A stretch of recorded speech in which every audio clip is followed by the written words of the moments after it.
Howdy folks, Tex Grebner here with Tex Grebner Outdoors. We're going to be talking about what you need to look for when you're buying your first traditional bow.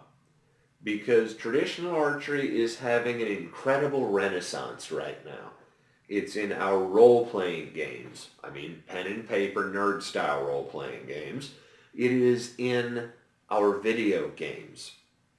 It is in our media zeitgeist. It's in movies, it's in television, and also a lot of people in the bow hunting world are so sick and tired of keeping up with the Joneses, having to have a new bow sight, a new stabilizer, a new quiver, and a new bow every year. When you're an unsponsored shooter that's trying to keep up appearances, or you're a new compound bow shooter that may not have enough money to keep up with the big dogs, well then, you kind of shit out of luck. But also, the way that technology has gone, bow hunting is unrecognizable from when I started archery. Traditional archery is already obsolete, so it is never out of style. I'm just going to give you my criteria on what I feel you need to look for, because there is so much that I don't care about. There is so much hype in the traditional bow hunting world based around compound shooters that are transitioning into traditional, because compound shooters are constantly marketed to about the whiz-bang gizmos and so on. But there's a lot of that I don't care about.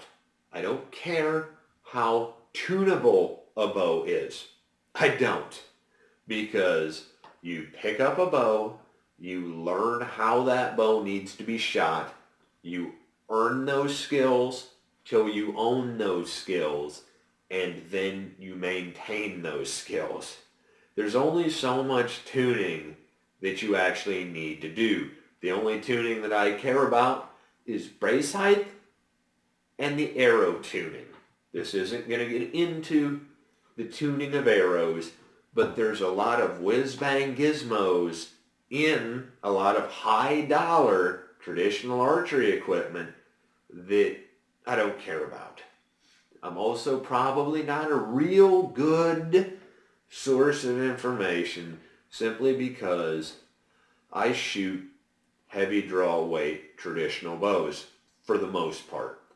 I shoot 70 pounds and up, no let off.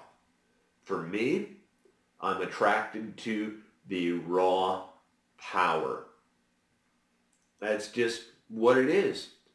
I like shooting heavy bows with heavy arrows designed to kill stuff that is able to kill me back.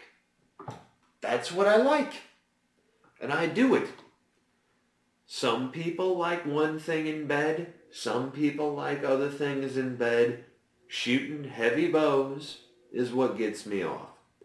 However, the bows on this table are your average traditional archery equipment for a beginner.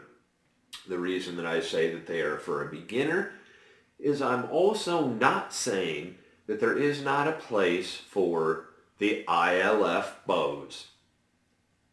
But you need to learn what you're doing before you decide that you need something that you might not ever even need. That's just the honest to God truth, the way that I see the world. What I care about in a bow is that it holds together when you shoot it, and that the arrow comes out straight. Beyond that, almost everything has to do with you, the shooter. This is going to take 100% commitment, okay? You're not going to be able to take days off. Maybe days off, but you're definitely not going to take weeks off. If this is what you're getting into, you need to commit to what you're doing, because you don't have as many fail-safes. Ta-da! I'd like to tell you I meant to do that because it's dangerous to release too much of my awesomeness all at once. If you're curious about where that catchphrase is, it's because I'm really good at screwing stuff up. So, if I break something, if I mess up something, well, it's dangerous to release too much of my awesomeness all at once. What can I say? That doesn't look super impressive because, God forbid, I'm not wearing sleeves and I don't have a pump on. Anyways, this is a horse bow. As you can see, it does not have an arrow shelf. You would shoot it off of your hand. Now I'm shooting it Mediterranean style on this side of the bow. I personally am not good at shooting with a thumb style release. By the way, this bow is actually in 20 pounds. Now, from a youth standpoint, if this here were my first bow, rather than the little red Indian bow that I started on, this would have been the coolest thing ever. But, as I said, this bow does not have an arrow shelf.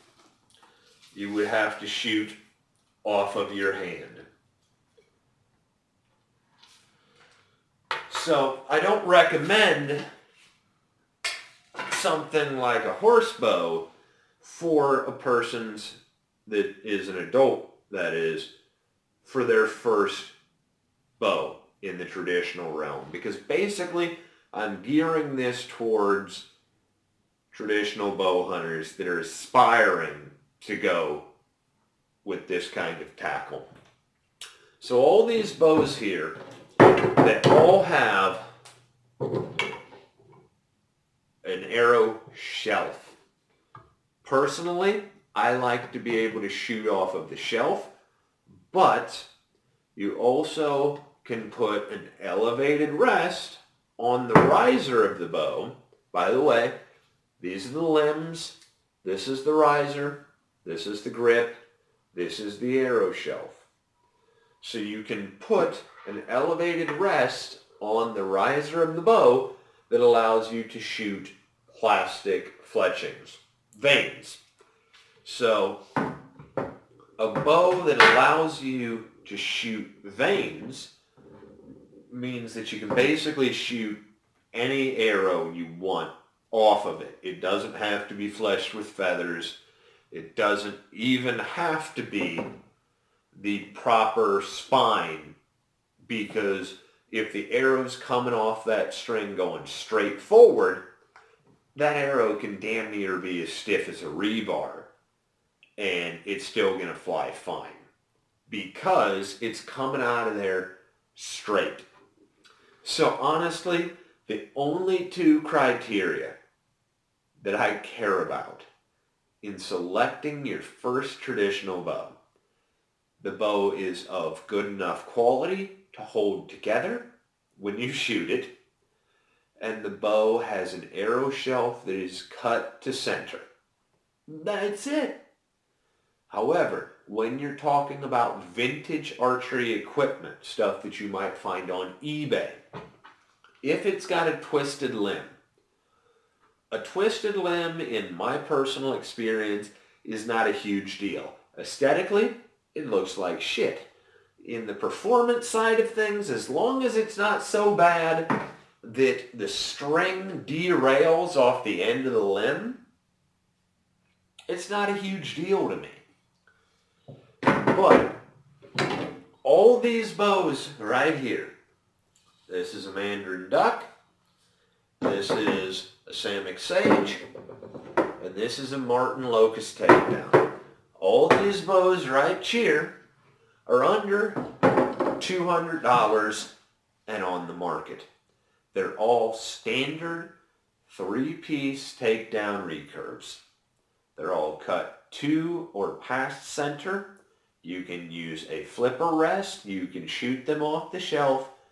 They're 50 to 55 pounds, which is the general recommended weight for an adult male.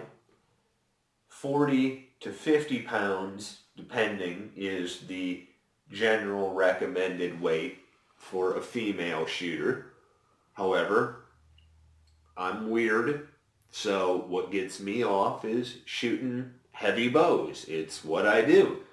But if you're looking to get into traditional bow hunting, don't get swept up in the hype and the gadgets and the whiz-bang features. Because at the end of the day, we're shooting sticks off of a bent stick with a string. I also don't have much experience to speak of with self bows. It's not a skill set that I have. I can shoot traditional archery bows pretty well. But honestly, I would not go so far as to say that I am an authority on primitive archery.